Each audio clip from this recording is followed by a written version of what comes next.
Alright guys, so real quick, today's video is going to be super short because I apparently forgot to hit record on the unload of the engine. So all you got was that time lapses earlier, and then this, unless I think of something else after this.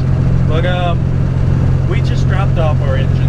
Unfortunately, I was not able to get anything to reload for today. It's currently 4:30 and no one's picking up anything, now.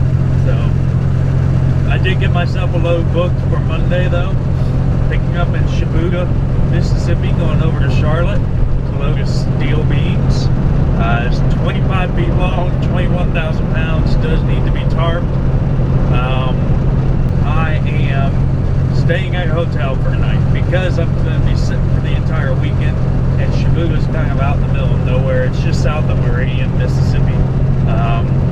I don't feel like sitting in some little tiny truck stop all day, so I booked a hotel room to stay there for 3 nights in Meridian and just try to relax. So the load that's going out to Charlotte's paying really good. I like it. It's actually a really good rate for coming out of Mississippi. Right now, stuff has been pretty cheap out here. So I'll take that out there, and that'll be Monday. Probably deliver. It's like a 500-mile drive, so we'll deliver first thing in the morning on Tuesday. After that, don't know what I'm doing. Figure that out later. But anyways, yeah, that's pretty much it. As far as update on the truck itself, let's see. The switch, I put the switch in for the engine fan, so it works. I can turn the engine fan off when I want to.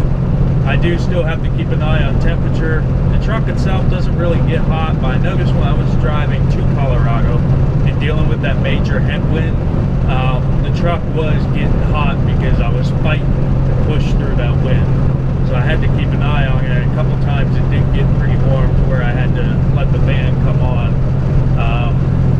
If I'm sitting still and I'm trying to run the AC, I have to turn the fan on or else the condenser will freeze up. So that's just little things. Yeah, that's basically that. So the switch is working. I'll sort that out once I get home, which I don't know when that's going to be. If I didn't find this load for Monday, I was debating on just driving home probably work for one more week. By the time that week is done, this truck will be due for another oil change. So we'll probably head home for that. Get the stuff fixed and keep her running. I don't know if you saw my YouTube post over there where you can't see. I had me a level 2 inspection at the Oklahoma scale house.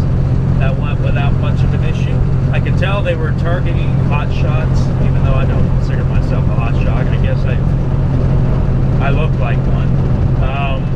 They were targeting them because when I pulled in there, there was one pickup truck sitting there, and then 2 more pulled in after me when they pulled me off to the side. So that went without a hitch. They just obviously checked lights, tires, brakes, checking to make sure the low air buzzer worked and all that good stuff. Checked my logs, checked my paperwork, as a BOL, and make sure I have registration. Obviously it passed with flying colors. So it's been a while since I've been inspected, so that's good. Most of the time I get a bypass going around the scale, so that's nice. So it does happen.